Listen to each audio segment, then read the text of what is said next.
সম্মানিত অডিয়েন্স, আপনাদেরকে যে 32 ইঞ্চি সনি এলইডিটা আপনাদেরকে দেখাইতেছি, আমি এইটাতে ইতিমধ্যে লাইন দিয়ে দিয়েছি। এটার সমস্যাটা কি আমি আপনাদেরকে একটু দেখাবো, যার জন্য আজকের ভিডিওটা কভার করা। আপনারা সঙ্গে থাকুন, আমি অন করে আপনাদেরকে দেখে নিচ্ছি। ইতিমধ্যে আমি এলইডিটা এইখানে লাইন দিয়ে দিয়েছি। তো এলইডিটার সমস্যাটা ব্ল্যাক স্ক্রিন, আপনারা তা দেখতেছেন।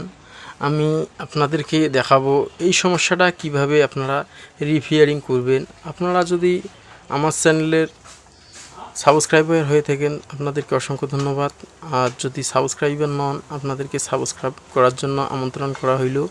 আমি আপনাদেরকে হাতে কলমে শিখিয়ে দেব কিভাবে এলইডির কাজগুলো খুব তাড়াতাড়ি খুব সহজে করা যায়। তো আপনাদেরকে আমি এলইডিটার ব্যাক প্যাড, পিছন প্যাডটা খুলে আপনাদেরকে একটু দেখে নেই সমস্যাটা মূলত হয়েছে কি। তো আপনাদেরকে খুলে দেখাচ্ছি ভেতরে কি সমস্যা। আপনার সঙ্গে থেকে ভিডিওটা কন্টিনিউ করুন, কাজটা আপনারা শিখতে পারবেন। তো টিভিটা আমি ইতিমধ্যে ব্যাক প্যাড খুলে রেডি করে নিয়েছি। আপনাদেরকে সিমটনটা আগে দেখে নিয়েছি, আর প্যানেলের গঠনটা তো এই আপনাদেরকে তা দেখাচ্ছি। তো আপনাদেরকে আমি দেখাচ্ছি এইখানে মূলত টিভিটা অন করলে আমি পুশ বাটনের চাপ দিতেছি। দেখুন এই যে পুশ রেডি, আমি পুশে চাপ দিতেছি, টিভিটা স্ট্যান্ড বাই রিলিজ হইল। আপনাদেরকে এখন আমি দেখাবো এইখানে যে ভিজিএইচ, ভিজিএল, এবিডিডি যত ভোল্ট আছে, টিভিটা অন হয়ে গেছে। সব ধরনের ভোল্ট এইখানে অ্যাকুরেট আছে, অথচ সিমটনটা দেখাচ্ছে ব্ল্যাক স্ক্রিন। আপনারা এই সমস্যাটা কিভাবে রিমুভ করবেন আপনাদেরকে আমি তা শিখিয়ে দিচ্ছি। আপনারা আমার ভিডিওটা শেষ পর্যন্ত দেখে একটু কন্টিনিউ করে যান, আপনারা তা বুঝতে পারবেন।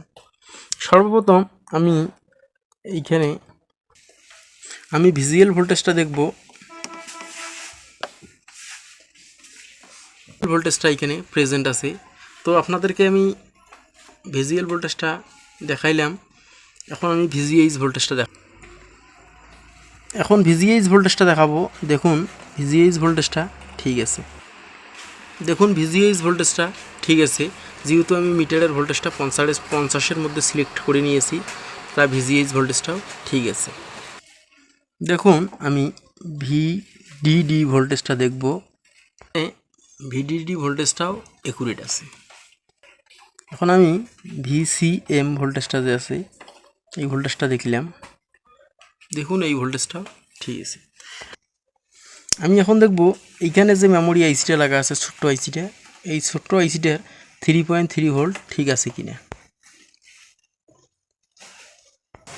দেখুন এই ভোল্টেজটাও ঠিক আছে। এখন আপনাদেরকে আমি বুঝাবো এইখানকার, আপনারা যদি এই প্যানেলটা খুলে থাকেন, কেউ এর কোনো সাইড কপ নাই, তা আপনারা তো খুলে দেখছেন। এখন আপনাদেরকে আমি বুঝাবো এটা কিভাবে আপনারা এই ব্ল্যাক স্ক্রিন রিমুভ করবেন, তা আপনাদেরকে আমি বুঝিয়ে দিচ্ছি। কিন্তু আপনারা ভাবতেছেন এই প্যানেলটার কাটবো কোথায় আর ছাড়বো কোথায়, আপনারা এই চিন্তাতে আছেন।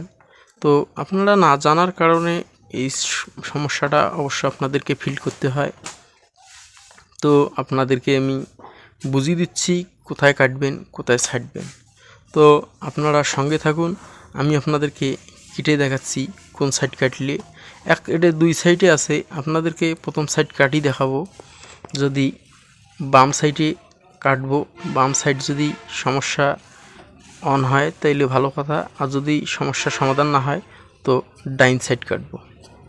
আপনারা যেহেতু প্যানেলটা হয়েছে মেড ইন তাইওয়ানের, আপনারা হয়তো, তো আপনাদেরকে এখন আমি কাটিং দিয়ে দেখাবো।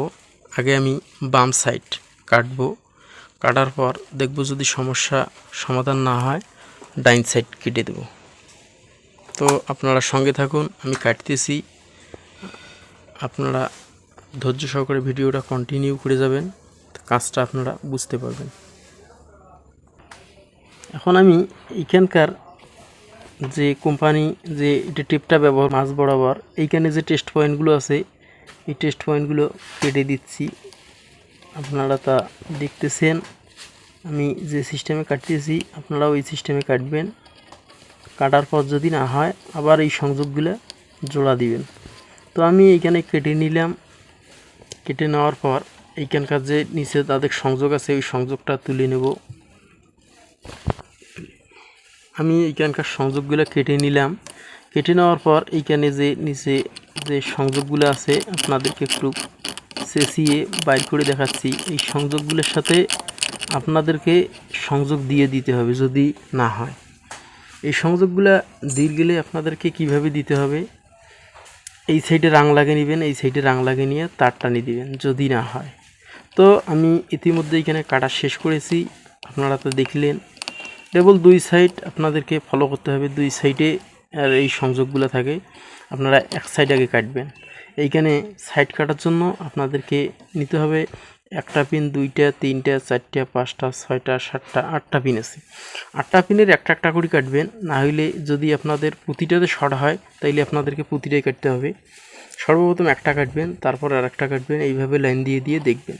তো আমার এটা সমস্যাটা প্রতিটা পিনোতে আসছে, যার জন্য আমি প্রতিটা পিনে কেটে দিয়েছি, আপনারা তা দেখতেছেন।